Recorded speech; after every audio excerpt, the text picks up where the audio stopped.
iman Kristen dalam selimut humanisme. Jadi, apakah kita tahu siapakah manusia atau apakah manusia?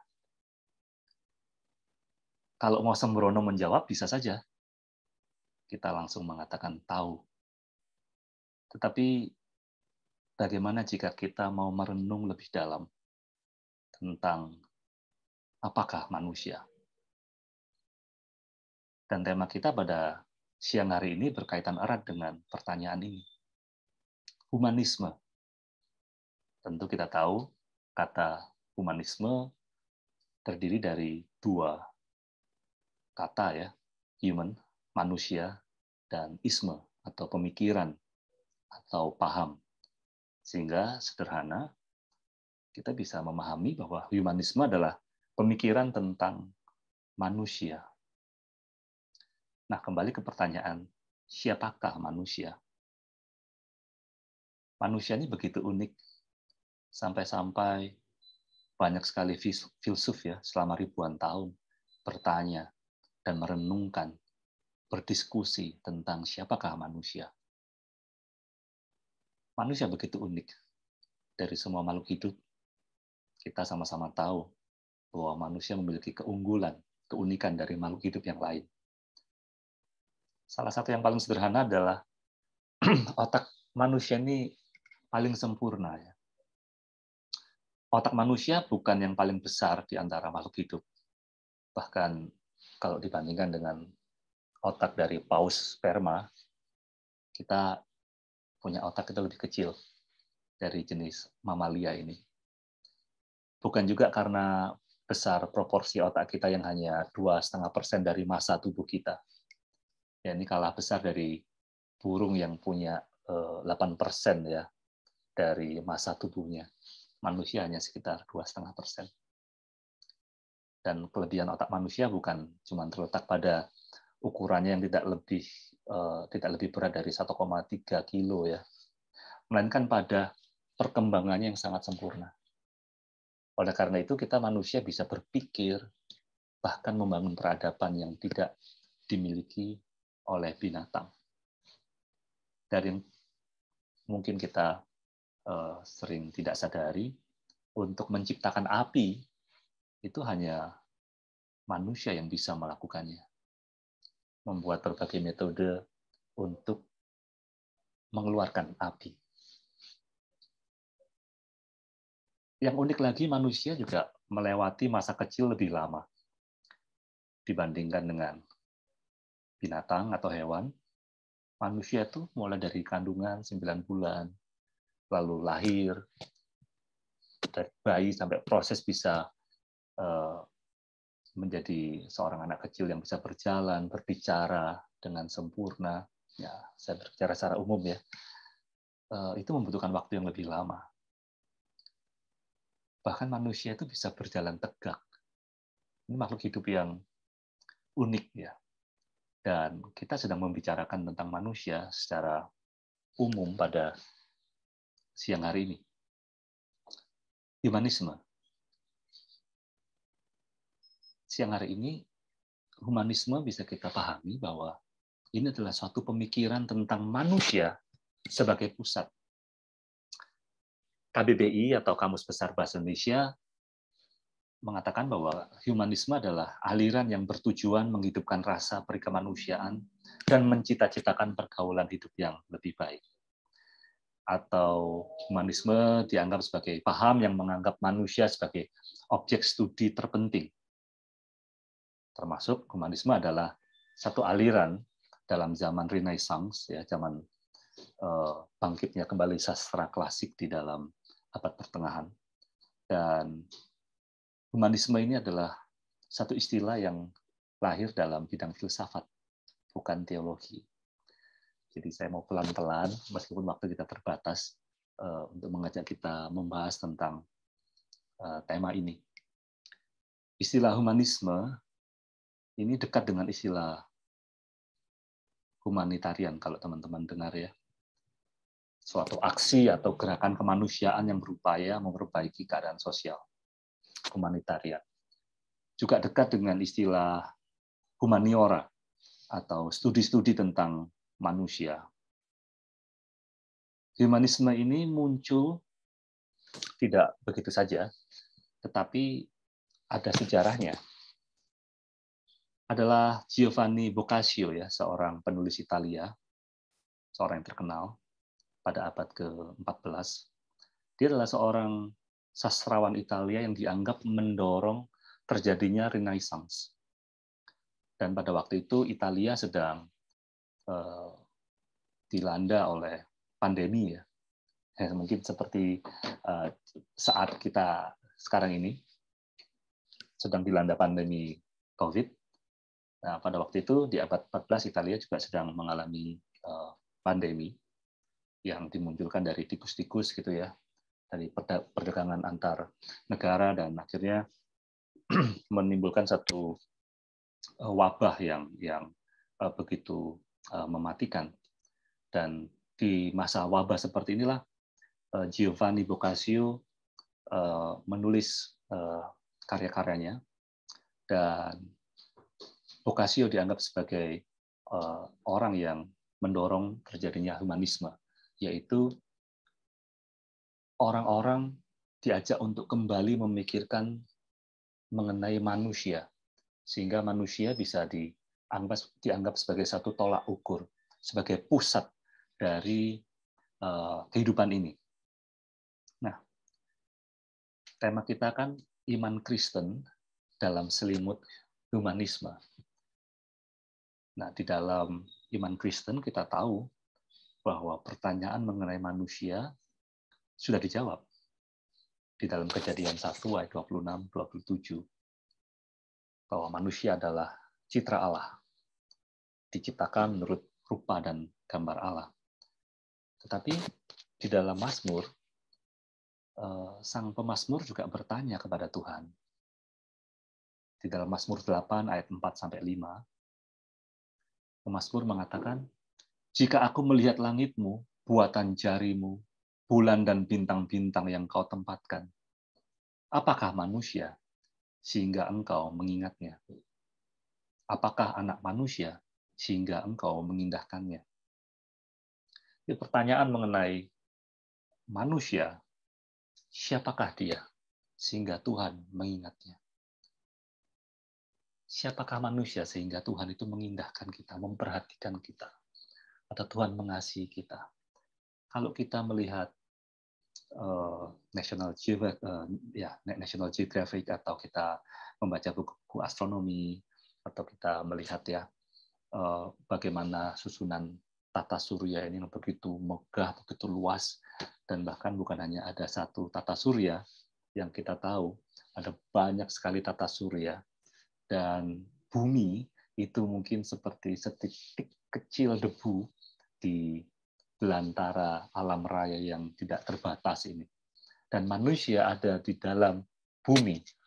Dan di dalam semangat inilah pemazmur itu bertanya kepada Tuhan, kalau aku melihat langitmu, buatan jarimu, bulan dan bintang-bintang, siapakah manusia sehingga Tuhan itu mengingat dia, mengindahkan dia, mengasihi dia, mempedulikan manusia.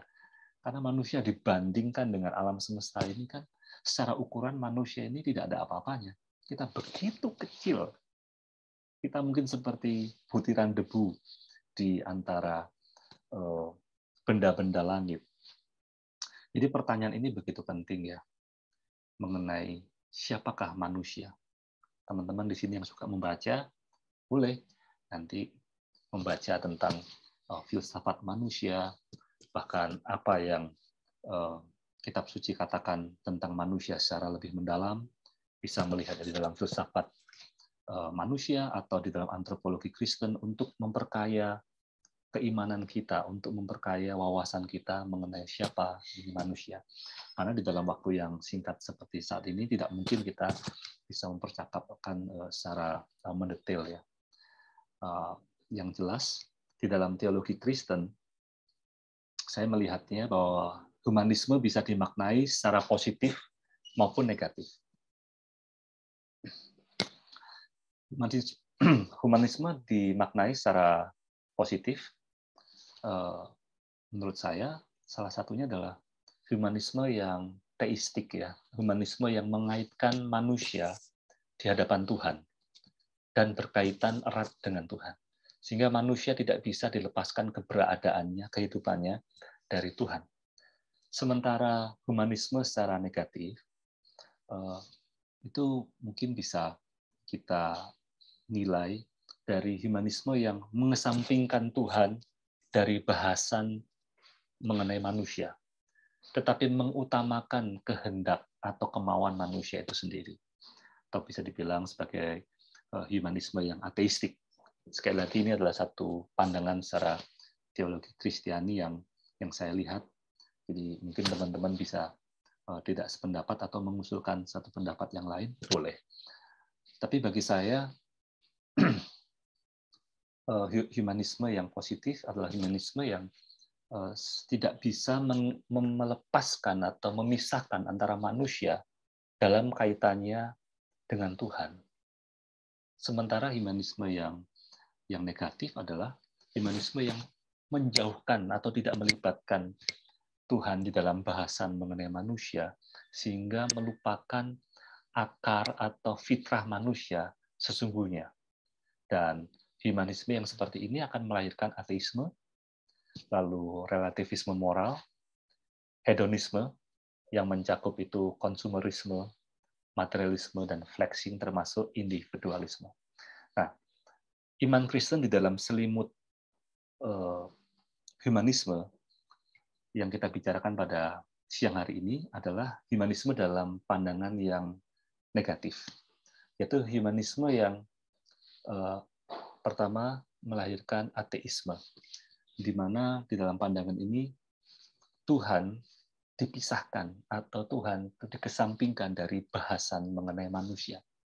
Atau lebih ekstrim lagi, tidak ada Tuhan di dunia ini. Sehingga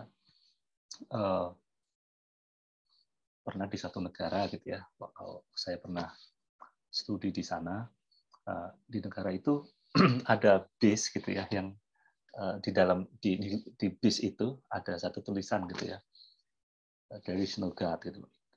Tidak ada Tuhan, maka bersenang-senanglah atau maka berbahagialah. Ya. Intinya menolak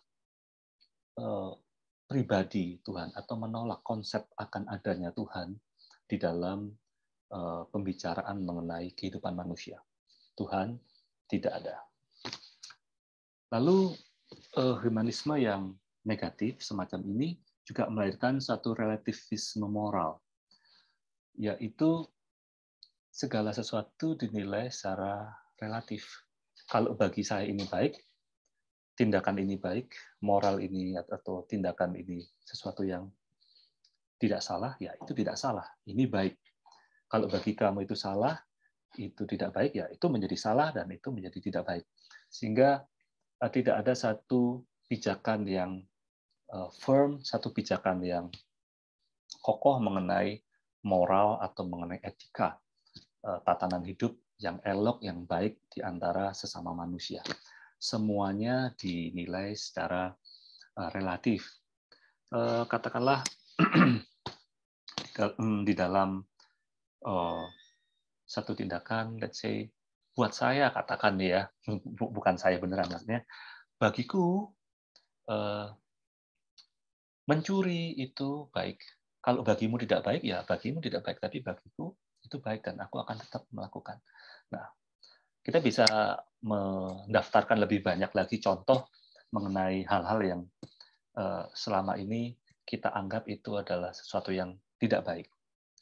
Baik itu di masyarakat maupun secara etika Kristiani itu tidak baik. Nah, andai kata hal-hal yang tidak baik ini kita relatifkan, maka dunia ini akan menjadi kacau tentunya. Karena bagi yang satu mencuri itu baik, yang satu tidak baik, maka yang merasa mencuri ini baik, dia akan terus melakukan karena bagi dia ini baik. Moral dinilai secara relatif, secara kaitannya dengan dia, relasinya dengan dia, perbuatan ini baik, maka aku akan melakukannya. Nah, kita bisa berimajinasi kalau moral itu benar-benar relatif di dunia ini, di masyarakat kita, maka betapa kacaunya masyarakat kita. Karena setiap orang akan melakukan apa yang dia anggap baik. Karena tidak ada suatu moral yang absolut. Tidak ada satu pijakan moral yang firm, yang kokoh. Semuanya relatif. Nah, ada satu film ya, tahun 2020 yang mungkin diinspirasi oleh kejadian penembakan di sekolah-sekolah di Amerika ya. Beberapa kali terjadi itu di Amerika, dan film ini tampaknya dibuat atau diinspirasi dari kejadian seperti itu. Bagaimana 4 orang murid ya dalam film ini diceritakan semuanya memegang senjata, bahkan membawa bom. Mereka membunuh teman-temannya. Dan bagi 4 orang ini, it's okay. Mereka melakukan itu sebagai pelampiasan mereka terhadap hal-hal yang tidak memuaskan hidup mereka. Mereka sering dibully atau merasa dibully oleh kawan-kawannya.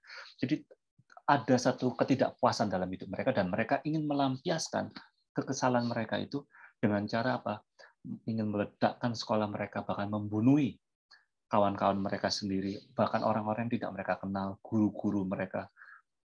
Itu menjadi sesuatu yang bagi mereka baik-baik saja. Nah, kita bisa melihat contoh moral relativism yang begitu ekstrim ya. Dan ini lahir karena menurut si pelaku, yaitu manusianya, ini baik. Menurut aku, manusia, human, itu baik, itu bisa aku lakukan. Maka aku melakukan itu.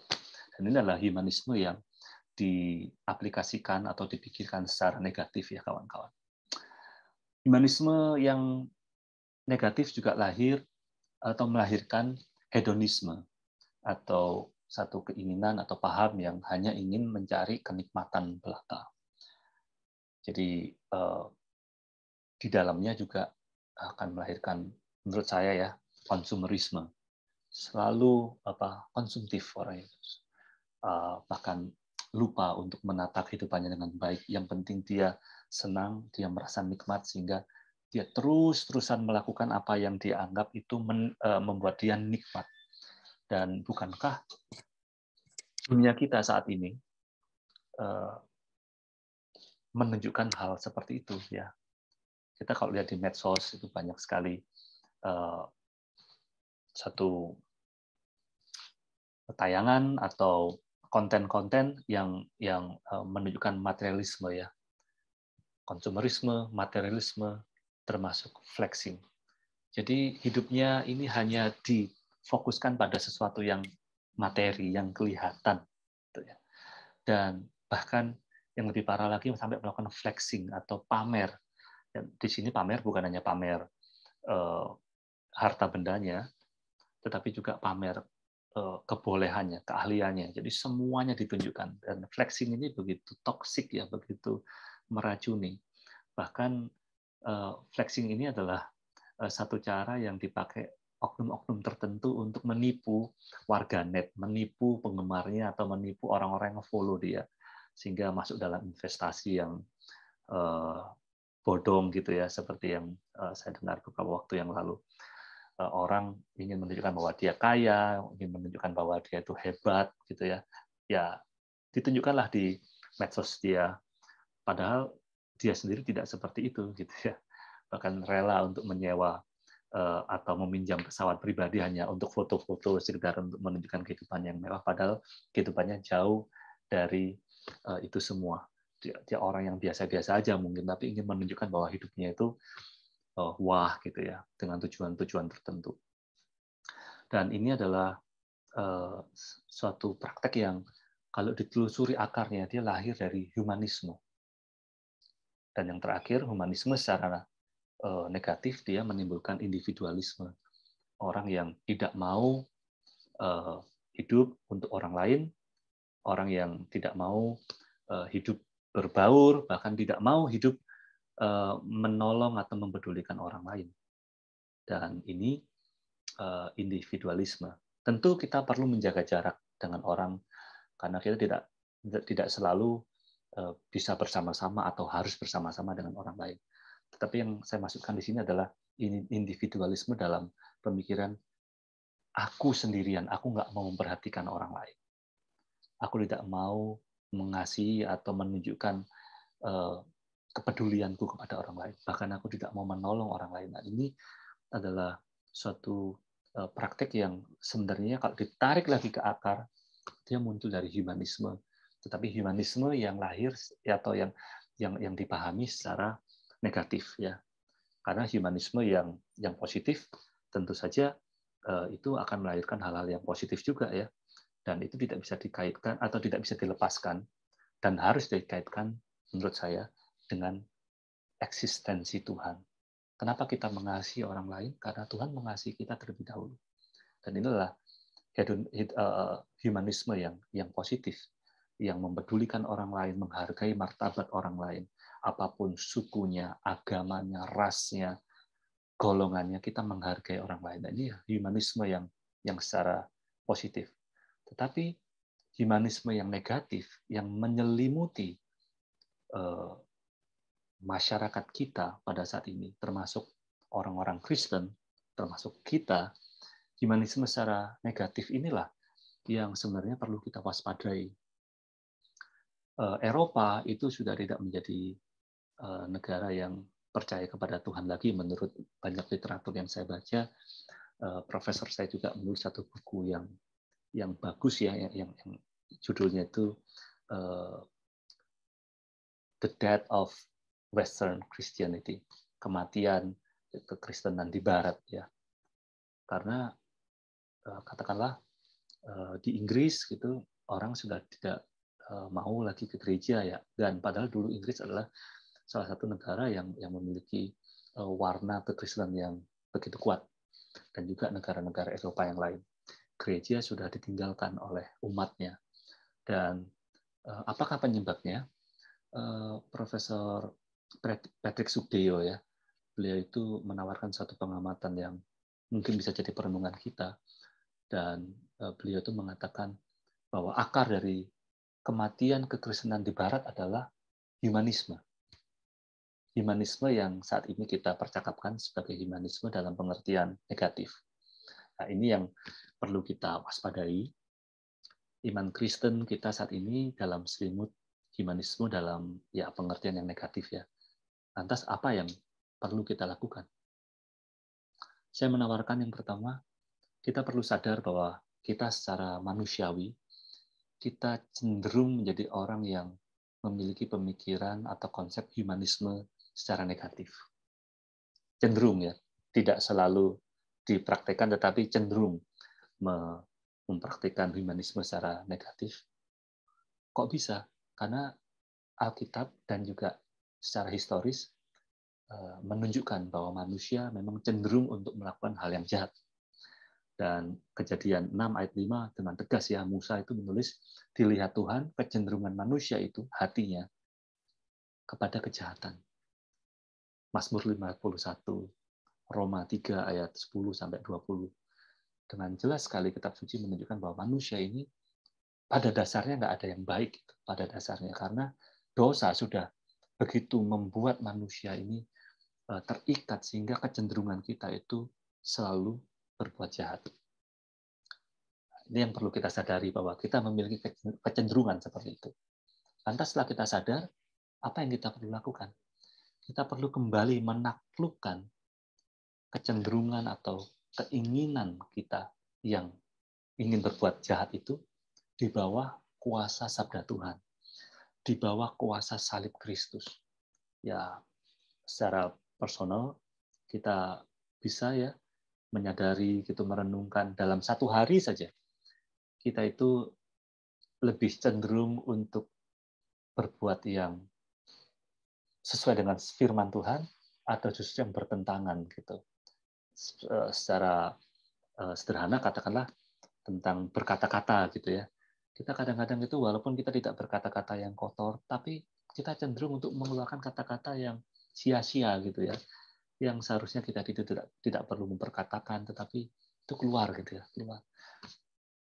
Kalau yang masih sekolah mungkin kecenderungan untuk nyontek itu kok besar, ya, gitu. Nah, kita punya kecenderungan seperti itu karena kita adalah manusia yang berdosa, ya. Dan kita perlu menaklukkan semua keinginan itu yang tidak wajar ini keinginan-keinginan tidak wajar ini dibawa sabda Tuhan. Dan kita, yang terakhir, kita diundang untuk mencintai sesama karena Tuhan sudah terlebih dahulu mencintai kita. Kita diajar untuk mencintai orang lain, mempedulikan orang lain, dan kita diajak untuk tidak mengutamakan kepentingan kita, tetapi mengutamakan kepentingan Tuhan di atas segalanya. Dan itu termasuk diantaranya ya, kita mau mempedulikan orang lain, kita mau sabar terhadap orang lain, tidak mudah marah, dan bisa menguasai diri. Baik teman-teman, sampai sejauh ini ya yang bisa saya bagikan. Silakan jika ada teman-teman yang ingin bercakap-cakap atau menanggapi. Saya beri waktu.